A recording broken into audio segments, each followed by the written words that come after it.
Geçmişten günümüze unutulmayan mısralar 66.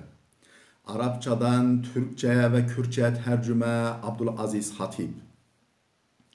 وإذا افتقرت إلى الذخائر لم تجد ذخرا يكون كصالح الأعمال. Eğer bir şeyler biriktirmeye ihtiyacın varsa, yararlı işlerden daha hayırlı bir hazırlık bulamazsın. Heke محتاجیات بالداین هوا حاضریان و هبه تو حاضری وکه جواندنا کریارن باش تو نابینی ما بين طرفة عين أنت راقبها يغير الله من حال إلى حال. Hiç beklemediğin, göz açıp kapayacak kadarlık bir anda Allah durumunu 180 derece değiştirir. قد نه لگوماناتا مدت تو چاوخ و هلنی او دینی دبکو خود حالتا بتمی بگوهره. إنما يعرف قدر العلم من سهرت عيناه في تحصيله. İlmin değerini ancak bu uğurda uykusuz geceler geçiren kimse bilebilir. Kadri ilmi ancak evet ve reyada xeven şevan fedakiri bizanbe. لا يسكن المرء في أرض يهان بها إلا من العجز أو من قلة الحيل. Kişi değerinin bilinmediği yerde ya beceriksizlikten ya da çaresizlikten dolayı kalır.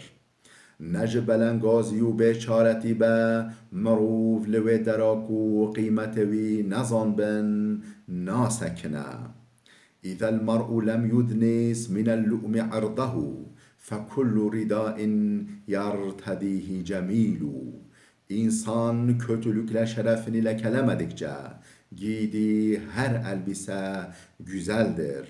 Hatta ku maruf binaqanciye şerefa xwe lekedar neke çicile vergire spehiye. إذا المرء لم يغلب هواه أقامه بمنزلة فيها العزيز ذليل. Kişi nefsinin kötü arzularına galip gelmezse, bunlar onu öyle bir noktaya getirirler ki orada her aziz zelil olur. Hakem ruf hevesin naqancel nefsa xwe neşkene. Evin benin deberik veli lwede her aziz zelil dikeve. ومن دعا الناس إلى ذمه ذموه بالحق وبالباطل. Kendini kötülemek için insanlara fırsat veren kişiyi haklı veya haksız kötülerler. Kese fırsata nirxandine bede dest halqe çı hak u çı ne hak yevi binirxinin. إذا لم تصن عرضا ولم تخش خالقا وتستحي مخلوقا فما شئت فافعلی. Şerefini korumuyor, Allah'tan korkmuyor ve insanlardan da haya etmiyorsan dilediğini yapabilirsin. Heke tu şerefa xwe neparêzî, ji Xwedê netirسî û ji insanan jî fihêt nekî tişta te bi vê bike.